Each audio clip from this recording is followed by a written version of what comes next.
Hello friends, আমি চলে এসেছি কার্তিক নতুন ইউটিউব চ্যানেল টু সাইড কিচেনে। আজকে একটা আপনাদের সাথে নতুন রেসিপি শেয়ার করব। সেটা হচ্ছে কুরকুরে ও লেস মাখা রেসিপি। সেটা বানাতে কী কী উপকরণ লাগে আসুন দেখাই। তার আগে একটা কথা বলি যে আমার চ্যানেলে যেসব ভিডিও ছাড়া আছে আপনাদের যদি ভালো লেগে থাকে লাইক কমেন্ট শেয়ার করবেন, বেশি বেশি করে শেয়ার করবেন। আপনি যদি আমার চ্যানেলে নতুন হয়ে থাকেন প্লিজ সাবস্ক্রাইব করে দেবেন, নিচে বেল নোটিফিকেশনটা অল করে দেবেন যাতে আমার ভিডিও আপনাদের কাছে আগে পৌঁছে।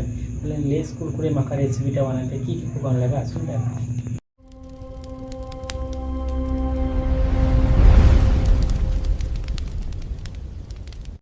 কুরকুরে লেস মাখা রেসিপিটা বানাতে কী কী উপকরণ লাগে আসুন দেখিয়ে দিই। তার আগে একটা কথা বলি, ভিডিওটা প্রথম থেকে শেষ অবধি দেখার অনুরোধ রইল। তাই চলুন রেসিপিটা শুরু করি। এখানে দুটো লেসের প্যাকেট আর দুটো কুরকুরে নিয়ে নিয়েছি। তাই চলুন রেসিপিটা শুরু করি।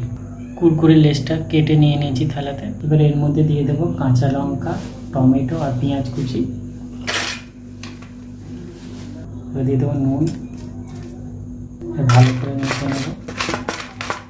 এটা ভালো করে মেখে নিয়েছি। এবার চানাচুর দিয়ে দেবো। চানাচুর দিয়ে দিয়েছি, ভালো করে মিশিয়ে নেব।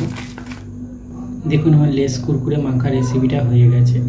এই রেসিপিটা যদি আপনাদের ভালো লেগে থাকে লাইক কমেন্ট শেয়ার করবেন, বেশি বেশি করে শেয়ার করবেন আর প্লিজ সাবস্ক্রাইব করে দেবেন। আপনি যদি আমার চ্যানেলে নতুন হয়ে থাকেন প্লিজ সাবস্ক্রাইব করে দেবেন, পাশে থাকবেন। আর কুরকুরে লেস দিয়ে এই রেসিপিটা বানিয়ে খাবেন, অবশ্যই খুব ভালো লাগবে। আর আপনারা চাইলে লেবুর রস দিতে পারেন, আমি লেবুর রস দিইনি। তাহলে চলুন দেখা হচ্ছে নেক্সট ভিডিওতে।